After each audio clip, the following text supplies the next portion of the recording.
Self-esteem is an important quality to have. Is to understand the value you have for yourself. Is to understand your boundaries. Is to understand your gifts. Is to understand your talent and know how to use those values, those gifts, right, to promote yourself, right, and to also market yourself as well. Now, I think of self-esteem from a personal level. I also think of self-esteem from a national level. This article kind of forced me to go into details with that, right?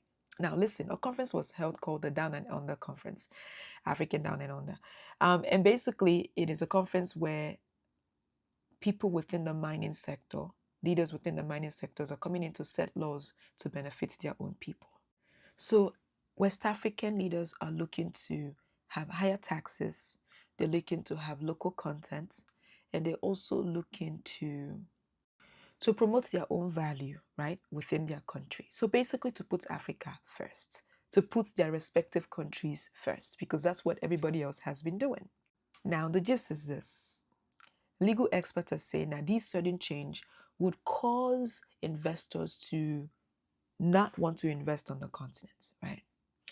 Now, African diplomats are pushing back. They're saying that, well, Africa is not, primarily, West African countries are not stable. Like the countries that are looking to do business with these other people are not stable, and everybody else is stable. So we have to put ourselves first.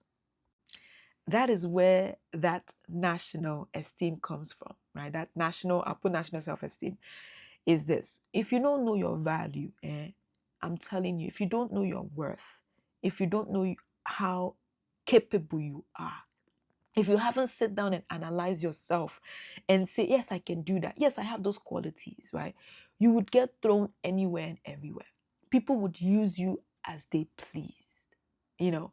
The same thing goes to a nation. If you don't know your potential as a nation, people would come in and set the rules on how they want to use your own resources. It is plain and simple. I have come across articles where they talk about how African countries or some countries on the continent are treated unfairly. It is about time African leaders are learning to put their own people first.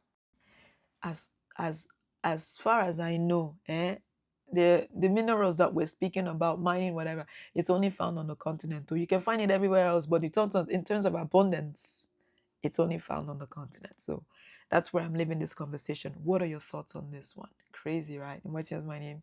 A visual storyteller who happens to be visually impaired, and I love covering African stories.